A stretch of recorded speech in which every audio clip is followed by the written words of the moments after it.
황량수와 톡톡톡 제22화 오늘도 변희재 미디어워치 대표를 모시고 그저께 있었던 북한의 4차 핵실험 그 이후에 우리의 이 대응이 제대로 되어가는가 이런 문제들을 한번 점검해 보겠습니다. 오늘 나와주셔서 감사합니다. 예.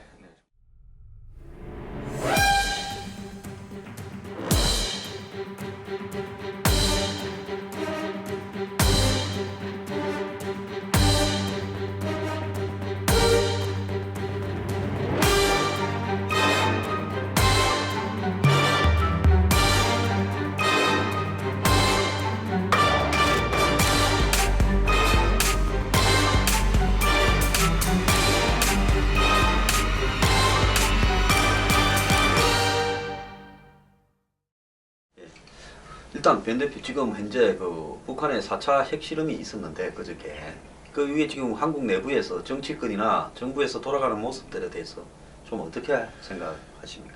근데 사실 이게 뭐 4차까지 오는 과정에서 대부분 좀 이렇게 좀 반복되는 좀 경향이 있는데 핵실험했을 때는 와 제재한다 그렇게 해가지고 유엔에 결국 올라가고 유엔에서 제재안이 결의가 되고 뭐 이제 각국들이 유엔 제재안을 실천해야 되는데 또 실천할 때는 또 이제 좀 흐지부지 돼가지고 그냥 넘어가고 이게 한 4번째 반복이 됐거든요.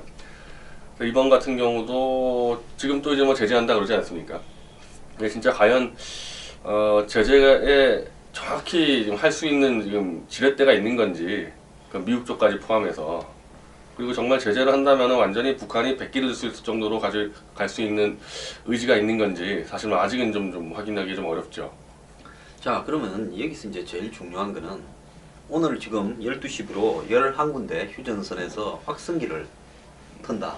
그것도 김정은 생일날 튼다 해서 매우 엄청나게 대단히 용기 있는 일을 하는 것처럼 그렇게 생색을 내는데요. 제가 좀 생색이라고 불쾌한 용어를 쓰는 이유는 뭔가 하면 아니 저건 수소탄을 개발했다. 뭐 수소탄은 아니더라도 제약의 경우에 지난 3차 핵실험을 했을 때보다는 훨씬 발전된 형태의 뭐 정폭 핵분열탄 정도를 했을 가능성은 있다고 봅니다.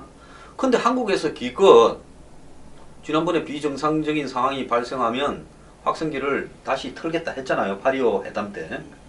근데 기껏 북한의 핵실험에 대해서 확성기 하나 트는 거 가지고 마치 대단한 일 하는 것처럼 그렇게 이야기하는데 뭐 이게 용기라고 생각합니까?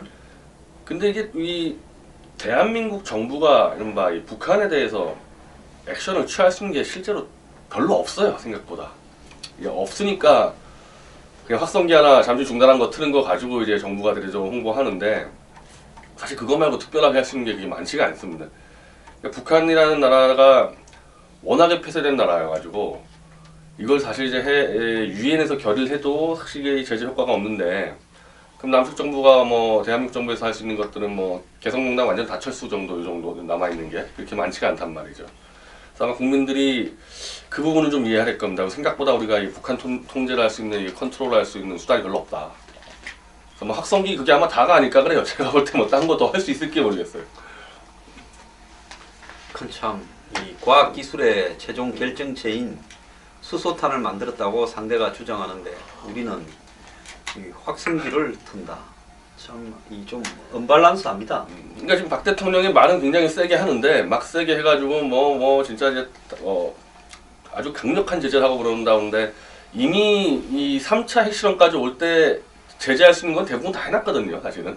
그러니까 여기서 뭐 더 들어갈 수 있는 게 많지가 않다. 그러니까 이제 확성기 잠깐 꺼놓은 거 다시 트는 거 가지고 이제 꽤나 홍보를 많이 하는 것 같고 어떻게 보면 북한보다도 남한 쪽 홍보가 많이 되는데 참 이게 어려운 문제입니다. 어려운 문제. 그때 대통령이 그 확성기를 튼다라고 좀 앞장을 서니까 소심하게 있던 군부가 한국 군수뇌부가 뭐 따라서 확성기를 틀기로 했다는데 한국군은 원래 소심합니까? 용기가 없습니까? 아니 제가 이 언론을 보니까 되게 웃긴데 사실은 군에서는 틀기 싫어하는데 뭐 대통령이 강하게 해서 틀었다 그러는데 이거 정말 황당한 얘기죠. 왜냐하면 이렇게 이른바 우리가 외교 안보를 하게 되면은 외교 라인이 있잖아요. 외통부가 온건하게 가고 군부는 세게 가고서 조정이 되거든요. 늘 이거 어느 나라도 다 그렇습니다. 근데 어떻게 된 게 나는 확성기 하나 트는데 군에서 반대하는 걸 대통령이 직접 해가지고 이런 약간의 좀 언론 보도용으로 약간 과장이 있었던 것 같아요. 뭐 설마 그렇게 됐겠습니까? 지난 2010년입니까? 그 연평도 포격 사태 직후에 F-15 비행기로 이명박 대통령은 북한에 장산고설 포격하라 했다고 하고, 근데 군이 반대했다고 하고, 군은 또 뭔 소리냐고 하고 서로 그랬거든요. 그것도 사실 그때 좀 우스웠어요. 그게 아마 지금 이동관 전 청와대 홍보수석에 변호할 때 대통령은 하라 그랬는데 군이 반대했다 뭐 해서 논란이 좀 벌어지는데 아마 그 문제는 사실 기본적으로 미국에서 컨트롤을 했겠죠. 그거는 뭐 군부든 뭐 대통령이든 사실은 지금 이 북핵 문제도 마찬가지고 이 컨트롤할 수 있는 그러니까 우리 쪽 입장에서 컨트롤할 수 있는 그 힘을 가진 거는 미국이고 북한 쪽 입장에서 컨트롤할 수 있는 거 가진 건 중국이고 이 미중 관계에 껴있는 이 대한민국 스스로 움직일 수 있는 게 많지가 않다 생각보다. 그리고 이제 그런 한계를 좀 절감하면서 우리가 대북 정책을 가야 되는데 이게 처음부터 이렇게 굉장히 이제 일이 꼬인 게 이제 김대중 대통령 같은 경우는 본인이 이 전 세계가 인정하는 민주화 운동가고 본인이 평화의 전도사고 이래서 좀 자만을 해가지고 내가 가서 러시아, 미국 뭐 다 잡고 김정일 만나면 다 해결될 거다 이렇게 해서 너무 세게 밀어붙이다가 사실은 그야말로 거기서 이제 김정일한테 엎어치기 한 방 그대로 맞아버린 거죠. 그래서 우리가 이제 냉정하게 우리 힘이 그렇게 크질 않다. 이 북핵을 컨트롤할 수 있는 그것부터 인지를 해야 될 것 같습니다. 미국 이제 중국 말씀을 잘했는데 미국 정부는 오바마가 초반에 약간 협상을 하다가 그때 뒤로는 지금 뭐 한 7, 8년은 그렇고 한 6, 7년을 전략적 인내라 그래가지고 북한 아들은 상대하지 말자. 그냥 내버려 두고 그냥 좀 쪼기나 하는 것처럼 제재를 취하는 형식만 내자. 그리고 상대는 일단 핵을 하겠다는 이 확정적인 어떤 그걸 보여주기 전에는 상대 안 하는 게 상책이다. 그러면서 한때는 북한보다 더했던 쿠바, 이란하고는 다 풀었어요. 근데 북한은 아무것도 안 하면서 이름만 전략적 인내라 해놓고 중국은 솔직하게 박 대통령이 뭐 중국하고 지난번에 그 뭡니까 다 반대하는데 6월 3일 날 그 북경의 그 뭡니까 자금성 막루에 올라가서 열병식 할 때 옆에 쓸 때 많은 사람들이 뭐라 했습니까? 중국이 북한을 달래서 육자회담으로 끌어오기 위해서 저런 것도 필요하다. 그러고 갔잖아요. 그때 중국은 뭐 어제도 큰 소리는 쳤습니다만은 중국이 북한을 달래고 그러는 데는 앞장을 서지만은 중국이 북한에 제재를 가하고 이렇게 제대로 조지면 북한은 손을 들 거라 보는데 북한은 이미 중국이 자기들한테 어떻게 할지를 다 알고 있다고 봐요. 중국이 자기들한테 할 수 있는 거는 한계가 있다는 걸 너무 잘 안다고 봅니다. 그러면 한국이 중국을 기대해가지고 북한하고의 관계가 진전될 거라 북핵이 폐기될 거라 생각한 거는 전부 오산 아닙니까? 지금까지 지금 이제 뭐 국내에서는 오늘 문재인 대표가 그냥 박근혜 이명박 정권을 맹공을 했는데 이 4차 핵실험이 박근혜 이명박 탓이다. 그러면서 여전히 또 이제 북한에 대한 한마디도 하지 않고 심지어 문재인 대표는 대북 방송을 재개하는 것도 반대하고 또 북한을 자극하면 안 된다. 그러니까 우리가 크게 두 줄기로 보잖아요. 막 가서 퍼줘가지고 달래가지고 가자는 방법과 이거 북핵을 포기할 때까지는 완전히 그냥 단절해가지고 길을 들겠다 이 크게 두 차원의 방법을 사실은 번갈아가면서 다 써봤어요. 네, 특히 이제 미국이 중심돼가지고 다 해봤는데 둘 다 실패한 겁니다. 그러니까 매파 정책도 안 되고 비둘기도 안 되고 완전히 안 된다. 그래서 오바마 정권에서는 사실은 오바마 정권 전에 부시 정권이지 않았습니까? 부시 정권이 아주 강력하게 대북 제재만 들어갔다 생각하지만은 사실은 부시 정권에서 다 해봤습니다. 달랠 것도 달리려고 해보고 협박도 해보고 심지어 부시 정권은 중국이랑 만나가지고 김정일 제 날리고 니네가 원하는 애 앉혀라 우리 해보자 그 제안까지 했었는데도 이제 중국이 그 작업하다가 북한 붕괴될까봐 그냥 못해가지고 그러니까 해볼 거 다 해봤는데 안 된 상태여서 오바마 대통령 같은 경우는 후보 시절에는 평양 간다 그랬죠. 가서 대화하겠다.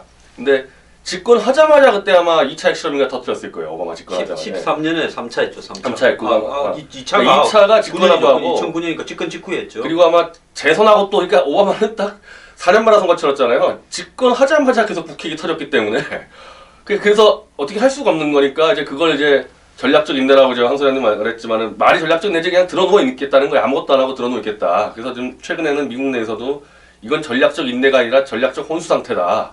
8년 동안 들어누워 있어가지고 지금 한 게 뭐 있냐.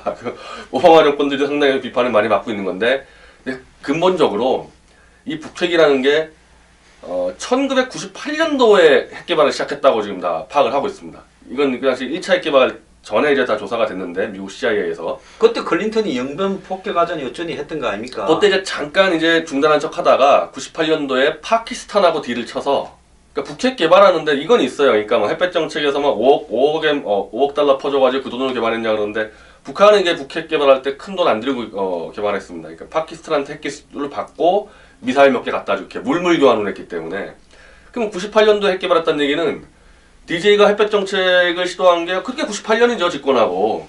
그러니까 이미 햇볕 정책과 관계없이 북한이 핵을 개발하고 있었고 DJ는 내가 가서 막 이 4대 열강 설득하고 김정일 만나면 다 내 말 들을 거야 그랬지만은 깔끔하게 사기당한 거 아니에요. 그러니까 뭘 했어도 이면 북한은 핵을 개발했을 거다. 이거는 지금 와서 어떻게 보면은 어느 정책이 옳은지 따질 수도 없는 거죠. 저 사람들은 뭐 김실과는 무조건 핵을 만들겠다고 작정한 사람들이니까. 그러니까 2006년에 1차 핵 실험을 했는데 2007년에 노무현 전 대통령이 11월 달입니까? 10월 달이죠. 북한에 갔어요. 그런데 갔다 오자마자 또 북한은 2009년에 또 2차를 했잖아요. 그래서 지금 현재 북한의 핵을 막을 방도는 없고 기술만 점점 진보가 되고 있습니다. 근데 핵을 갖다가 실험을 성공했다라는 거하고 핵이 실질적인 위협으로 구체화되었다라는 거는 큰 차이가 있는데 실질적인 위협으로 구체화됐다라는 것은 핵을 그 원자탄이나 수소탄이든 중간에 뭐 정폭핵 분열탄이든 1톤 이하로 소형 경량화 해가지고 미사일 끝에 탄두로 얹어서 무거우면 쏴도 미사일이 뭐 제대로 못 가잖아요. 그러니까 아주 가볍게 만들어 가지고 미사일 끝에 실어서 그걸 가지고 실질적으로 의미가 있는 북한의 잠재적 적성 국가의 주요 도시에 이제 떨어질 정도가 되면 실질적으로 이제 가능한 건데 여태까지 미국은 북한이 진짜로 제대로 개발하려면 한 10년 걸릴 거다 생각해서 막 그때까지 내 임기 끝나니까 오바마는 내 팽개치고 있었고 중국은 솔직히 말하면 북한이 중국의 똥개 아닙니까? 대신 지수 주니까 좋지요. 한국도 물고 늘어지니까 한국의 박 대통령도 천안문에 올라가고 예? 미국이 또 북한이 사고를 좀 치면 미국이 중국 보고 좀 달래라 자들 좀 뭐 이러면 또 중국이 그래 우리가 한번 해볼게 요즘 우리 말도 잘 안 듣는다 이래서 하면서 또 살살 하여 왔잖아요. 북한이 유지되는 거는 간단한 겁니다. 중국이 식량 주고 중국이 기름, 오일 주니까 북한이 유지되는 겁니다. 중국이 그걸 안 주면 북한은 무너집니다. 그리고 중국이 국경을 갖다가 통제, 봉쇄하고 중국이 북한과의 무역을 전면 차단하고 중국의 은행, 홍콩, 마카오 은행이 전부 북한과의 거래를 중단하면 북한 정권은 6개월 못 가서 저는 무너질 거라고 봐요. 그러면 중국은 이번 사태 이후에도 유엔의 유엔의 이 북한 제재, 미국의 세컨더리 보이콧이라고 부르는 제재에 참가하겠다 어쩌다 하지만은 중국은 근본적으로 북한이 망하는 제재는 저는 안 할 거라고 봅니다. 그러면 육자 회담이니 북핵 폐기라는 것이 제목만 그래서 한 거지 전부 사기 아니에요? 근데 중국의 입장이 이제 점점 애매해지는 게 그러니까 중국은 사실은 이제 현상 유지 전략이거든요. 대충 김치 일가가 버티고 요 정도로 가주면 좋은데 핵 개발이 자꾸 진전이 되기 시작하면은 어쩔 수 없이 일본의 이제 군사 대국화가 일어날 수밖에 없고 한미일 동맹이 강화돼 버리기 때문에 이제 중국 안보에 또 위협이 생기고 그리고 북한이 핵실험하는 장소가 거의 중국 국경 지역이에요.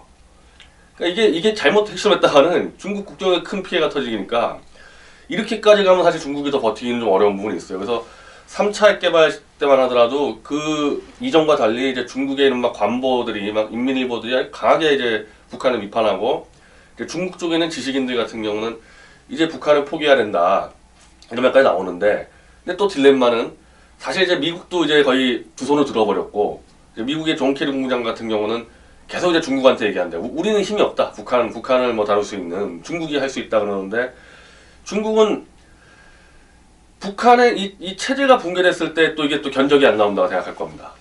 이게 갑자기 체제 붕괴돼가지고 자기 쪽으로 난민 뭐 돌파 들어올 수도 있고 뭐가 터질지 모르니까 사실 지금 중국이 어떻게 보면 진퇴양난인데 현재 좀 시진핑 정부 같은 경우는 좀 세대가 이른바 문화혁명에 좀 피해를 본 그 어렸을 때 요즘 세대가 약간 다르다 그래요. 제가 중국 줄 잘 모르는데 그래서 과거에 뭐 장점이나 요거랑 좀 달라서 어떻게 보면 해결할 수 있는 좀 칼을 들 수 있지 않을까. 근데 그게 한꺼번에 되는 게 아니고 이게 중국도 북한 관리라는 게 몇십 년 유지된 정책이거든요. 이른바 현상 유지 정책이라는 게. 그래서 이게 어떻게 될지 모르겠습니다.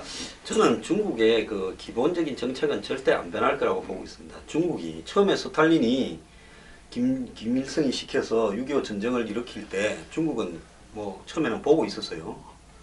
그러다가 예를 들어서 이 지금 유엔군이 인천 상륙작전을 통해서 두만강 압록강으로 치고 들어가면서 중국 국경에 이제 접근하려고 하니까 중국이 수백만 명의 중공군을 보낸 거 아닙니까?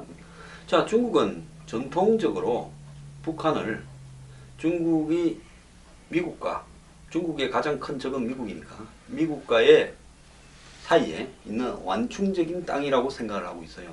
그래서 북한은 자기 나라보다는 자기 말을 듣는 꼽은 국가로 만들어서 이 미국과의 대치하는 부분이 중국 국경을 맞대고 있지 않으려고 하는 겁니다. 중국은 만약에 북한이 무너지면 결국 북한은 한국과 통일이 될 가능성이 크다 이렇게 보고 있겠죠.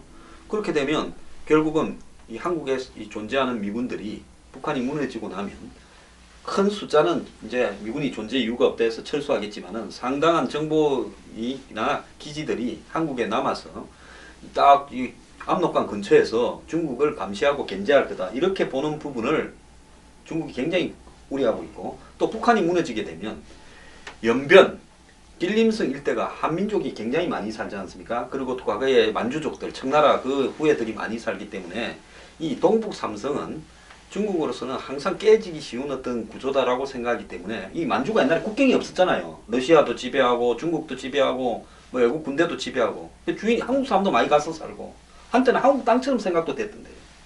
그러니까 이런 부분이 흔들린다 그러고 보고 결국은 북한 정권을 견디다 못하면 김정은이만 핀셋으로 집어내서 이 북한의 군부를 지원해서 할 건데, 그것까지 결정하는데도 저는 중국이 굉장히 오래 걸릴 거다 이래 보고 있습니다. 아니 그러니까 그거를 이제 부시 정권이 이것저것 다 해보려니 안 되니까 중국한테 제안을 했다니. 일단 김정일이죠. 김정일만 드러내고 니네가 좋아하는 사람 아무나 찍어라. 우리 다 용납해주겠다. 그러니까 북한 전체를 친중 정권이 관리하는 거를 용납해주겠다 미국에서. 그래도 핵이 없으면은 훨씬 더 정상국가가 되니까. 근데 그걸 중국이 계산기 하다가 자신이 없는 거예요. 김정일이만 드러냈을 때 자기들이 관리하다가 또 붕괴되면 어떡할 겁니까? 그러니까 그거 결정하는데도 아마 지금부터 계산을 해도 간단치가 않고, 그러면 이제 문제는 지금 우리가 생각보다 북한의 핵 기술이 훨씬 더 빠르게 진행되고 있다, 현실화되고 있다. 그것도 사실은 좀 여러 사람들이 지적했었거든요. 생각보다 북한 핵 기술이 만만치 않을 거다. 이렇게 되면 이제 중국이 지금 제일 위험하게 생각하는 거는 일본이거든요. 일본이 핵 개발 선언해도 사실 이제 뭐 너 하지 마라 명분이 없고, 당연히 이제 미국 같은 경우는 전술핵을 다시 한반도 재배치할 수도 있고요. 상황 따라서. 야, 이러면 이제 중국의 이른바 동아시아 패권 전략이 워낙 차질을 빚으니까 참 그쪽도 깝깝하고 우리도 깝깝하고, 사실 지금 어떻게 보면 러시아는 조금 좀 떨어져 있어요, 문제하고. 근데 미, 중, 한국, 일본이 다 갑갑한 상황이죠. 자, 그러면 지금 제일 다급한 사람은 우리잖아요. 지금 난 대한민국 사람의 대가리, 죄송합니다. 사고 구조를 이해를 잘 못하. 삭제하지 마세요. 저는 기분이 나쁠 땐 대가리를 합니다. 이해를 못 하겠는데, 미국의 북한의 핵이 한국을 겨냥한 게 아니라 미국과 일본을 겨냥한 거다 이렇게 이야기를 해요. 자, 북한이 저 핵을 가지고 스커드 미사일에 실어서 200-300km, 400-500km 하면 대한민국 전역이 사정거리입니다. 그 다음에 북한이 일본까지는 지금 노동 미사일로 얼마든지 할 수 있어요. 뭐 대포동은 10,000km 가서 미국까지도 간다는 거 아닙니까? 정밀도가 떨어져서 그렇지요. 자, 그런데 북한의 이번에 이 핵실험을 바라보면서 저는 굉장히 방향이 바뀌었다라고 보는 걸 주목해야 된다고 봅니다. 과거에는 북한 땅에서 직접적으로 발사대를 통해서 핵탄두를 실은 미사일을 발사하는 것으로 협박을 했다면, 이제는 북한 땅에서 쏘는 게 아니라 잠수함에다가 미사일을 장치해서 물 밑으로, 예를 들어서 동경 앞바다에 가거나 한국 제주도 앞바다에 오거나 저 하와이 내지는 괌 정도에 가서 거기에서 미사일을 발사해서 한다라고 보면 미국이 10년 걸릴 거라는 일이 실질적으로 눈앞에 다가왔을 수도 있어요. 그래서 북한이 지난 12월 21일에도 서브마린 라운치드 그 발리스틱 미사일, 그러니까 잠수함 이 발사 탄도미사일 실험을 또 했던 거 아닙니까? 북한이 요즘 계속 잠수함 발사 탄도미사일 실험을 반복하는 이유는 결국은 잠수함에서 쏘겠다라는 식으로 가버린 거예요. 그렇다면 지금 한번 보세요. 북한에서 날아올 걸 대비해서 미국하고 일본이 MD 미사일 방어망, 한국은 뭐 한국형 미사일 방어망 KAMD 킬체인 이런 거 북한 보고 다 이렇게 하는데 북한에서 날아오면 쏜다고. 근데 북한이 등 뒤로 와서 제주도에서 쓰거나 일본 앞바다에서 쏘면 아무 의미가 없다는 겁니다. 이런 부분이 기본적으로 북한의 핵에 대응하는 이 공중 방어망이 무력화됐다는 걸 의미하는 거예요. 어떻게 생각하세요? 사실은 그 잠수함이 아니라 북한에서 날라오는 거를 MD 방어 체계로 막는 것도 쉽지가 않아요. 그 자체도. 그게 뭐 갑자기 뭐 그때 옛날에 레이건 때 이른바 스타워즈 전략 그래가지고 인공위성으로도 막는다 그랬는데 아니 소련에서 바로 가짜 핵미사일 한 몇백 개 날려버리고 그 중에 하나로 핵미사일 딱 들어가면 어떻게 막냐. 사실 그렇기 때문에 북한이 핵개발 기술, 그러니까 소형화해서 장착할 수 있는 기술까지 만들어 놨다면은 어떤 방어 체계도 그건 불가능합니다. 막는 거는. 그 뭐 영화에 SF 영화에 보면 총알 가지고 맞추는 이야기인데 총알을 한 방 쏘면 뭐 이쪽에서 한 100발 쏘면 뭐 맞아서 떨어질 수도 있겠지만은 북한이 예를 들어서 총알을 한 100발 쏘면 이쪽에서 몇천 발을 동시에 쏴도 결국 한국에는 맞는 거는 있을 거다 이런 이야기로 보면 그러니까 이제 그 상황까지 가면 이제 우리는 선제 공격 전략을 짤 수밖에 없어요. 핵시설을 그냥 초장에 융단 폭격하고 평양을 폭격해서 이제 이른바 전면전 태세로 가게 되는 거거든요.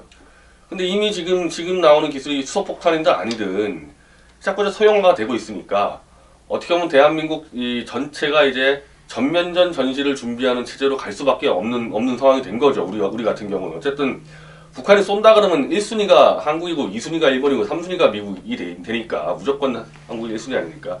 근데 이게 그렇게 가려면은 이 국민적 총화 단결이 필수적인데 그조차도 안 되니까 이제 그조차도 안 되고 그리고 이제 밖에서 볼 때는 문제가 그때도 아마 지난주에도 우리가 정대협 얘기할 때 그랬었는데 이제 미국이나 일본이 볼 땐 정말 황당한 나라도 보이겠죠 대한민국이.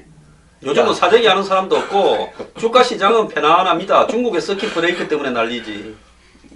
저 나라는 정말 핵무기를 정말 머리에 이고 사는데 저렇게 편안하게 서로 싸우고 북한 편들고 아주 그렇게 되면 이게 농담이 아니라 저렇게 되면 이제 미국이 아예 한반도를 포기할 수도 있는 겁니다.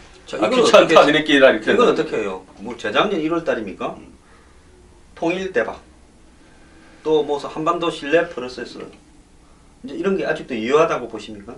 그건 어떻게 보면 하나의 광고 문안이고요. 실제로는 결국 북한 정권의 정상화가 핵심이거든요.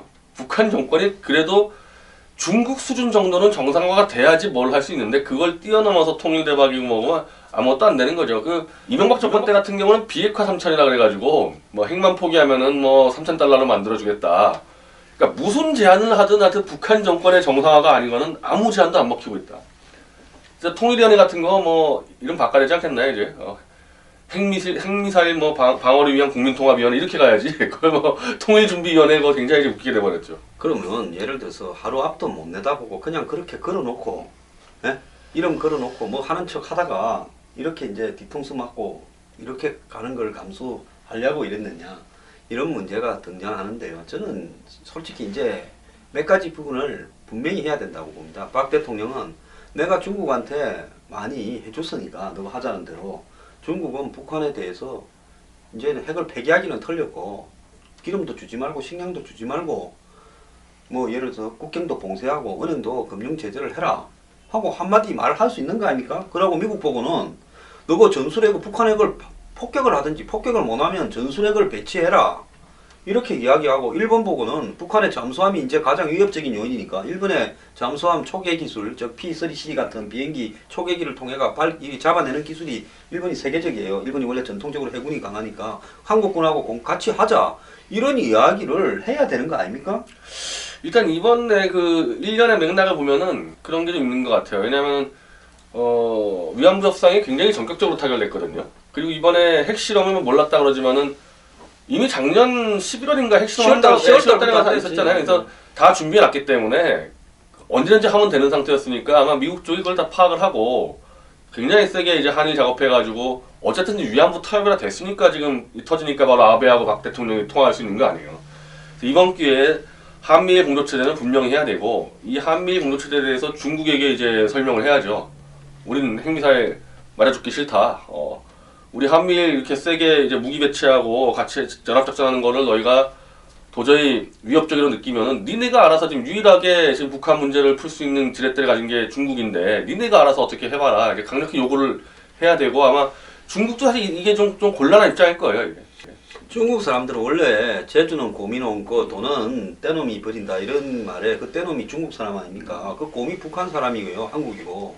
북한하고 한국하고 티격태격하면서 쌍방이 중국한테다가 슬슬슬 이렇게 잘하는 거 아닙니까? 만약 북한이 없다고 하면 해보십시오. 중국 경제도 지금 개판 5분제인데 중국이 뭘 갖고 앞으로 통제해 가겠어요. 그러니까 저는 한국이 중국 보고 이제는 비핵화는 털려먹었고 이제 육자회담 하는 사람 있으면 주장하는 사람 있으면 대한민국에 그놈 모가지를 떼버려야 된다고 봅니다. 그 다음에 뭐 비핵화 주장하는 사람 있으면 그놈도 모가지를 떼버려야 된다고 봐요. 저는 개성공단 내일이라도 문 닫아야지 저거 오래 운영하다가 만약에 금융 제재가 본격적으로 들어가서 김정은 일가가 유럽이나 뭐 예를 들어서 중국에 빼돌린 돈들이 묶이면 그때는 아마 아주 계급품을 물고 도발을 할 건데 개성공단에 있는 수백 명의 한국 직원들이 인질로 잡혔을 때는 그때는 전에 뭐 국방부에서 이야기한 것처럼 뭐 북인질 사태 발생 시 특수훈련 뭐 이래서 하지 않습니까?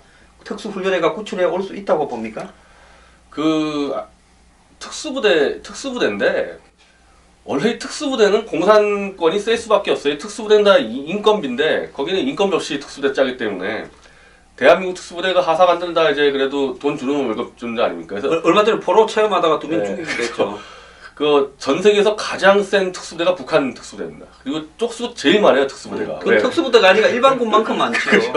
이게 한 25만 명 되는데 웬만한 나라 일반군만이기 때문에 특수부대 싸움. 그러니까 우리가 국방비를 북한보다 훨씬 많이 4배 많이 써도 북한은 인건비가 안 들어가기 때문에 실제로 북한이 더 많이 쓰는 거고 이른바 비대칭 전략을 그래서 우리가 커버할 수 없는 특수부대 같은 전략, 화생방 공격대 이건 우리가 게임이 안 되기 때문에 뭐 개성 어쩌고 사고 터졌을 때 우리 힘으로는 제가 볼 때 할 수 있는 거 아무것도 없고 그나마 돈 좀 있는 미국이나 일본군의 지원을 받아서 뭘 해야지 우리 힘으로는 거의 불가능할 거라 봅니다. 제가 볼 때 개성공단에 한국 직원들을 이 북한이 지난번에 2년 전입니까 개성공단을 봉쇄했잖아요.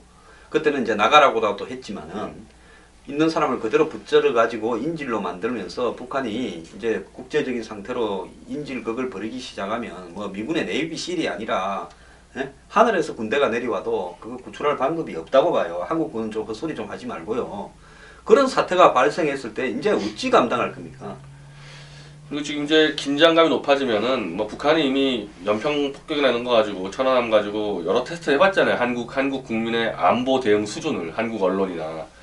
그러니까 이런데 그냥 여의도 한 군데다가 요즘 모형 폭격기 있잖아요. 모형 비행기 가지고 그냥 떨어뜨려 버렸을 때 저걸 가지고 지금 수소폭탄 핵실험을 해도 이 제1야당 문재인당 같은 경우는 대한민국을 때리고 있어요. 북한을 옹호하고 서울 시내에 그냥 하나 드론 날려가지고 떨어뜨려서 뭐 폭파 좀 일으켰을 때 과연 지금 현재 대한민국 이른바 여론적 안보 대응 태세 뭐 군도 말할 것도 없지만은 과연 어떻게 됐을까?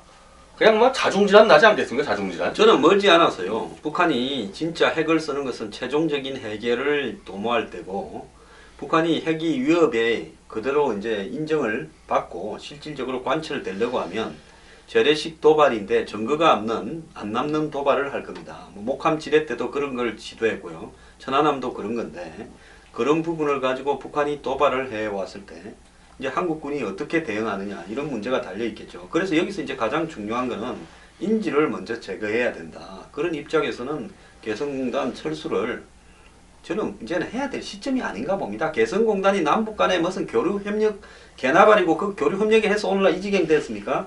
솔직히 말하면 한국과 북한 간은 현저한 비대칭 전력이 되어버렸고 이것은 테크니컬 과거처럼 북한이 무슨 쪽수가 많다거나 전투력이 세다는 문제가 아니라 이제 테크니컬한 과학기술적 측면에서 완전한 비대칭 전력이 되어버렸는데 무슨 자주국방이니 어쩌니 해사치 말고 일단은 위험 요인부터 곧바로 제거해야 되는 거 아니냐.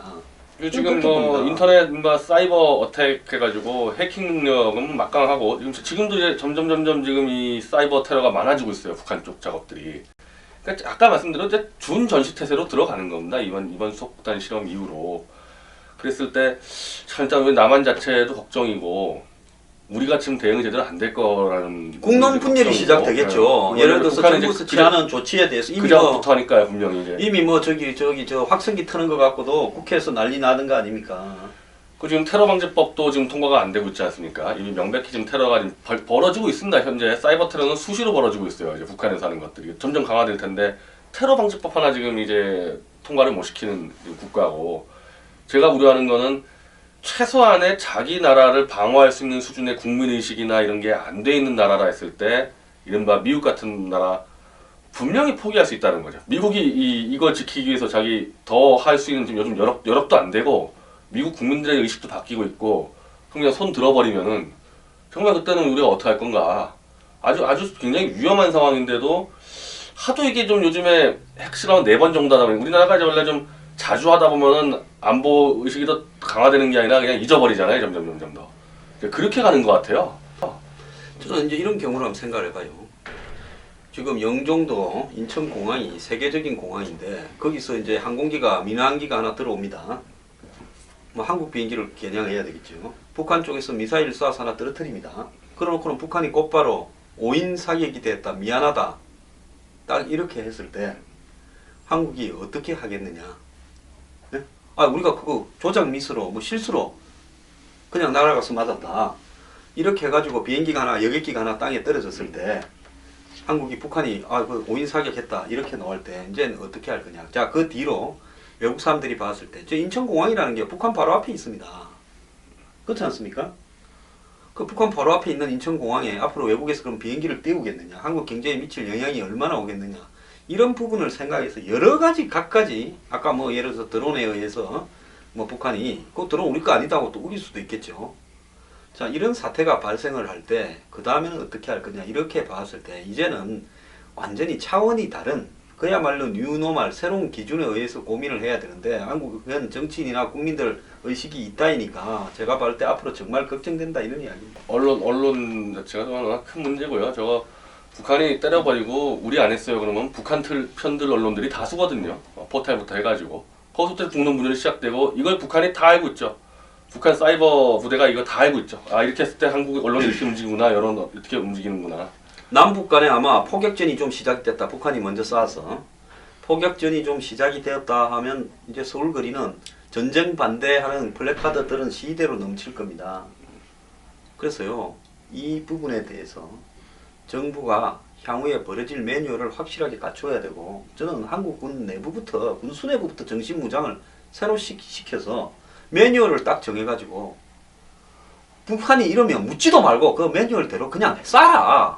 그리고 딱딱딱딱 전부 있을 수 있는 경우를 다 정해줘가지고 이대로 해라. 나머지 책임은 그냥 다 현장 지휘관한테 맡긴다고 정부가 선언을 해야 된다고 봅니다. 글쎄, 진짜 이게. 그리고 대통령이 미국이 오바마한테 전화 걸어갖고 무슨 한반도에 뭐 전술 무기들 보내달라 이런 소리 하지 말고 그냥 전술 핵을 재배치해달라 그러고 미국이 안 보내주겠다 면 그럼 우리 개발하라 말이냐 하고 이 정도로 좀 밀고 가야 되는 거 아니냐 그래 봅니다. 오늘 제가 좀 센가요?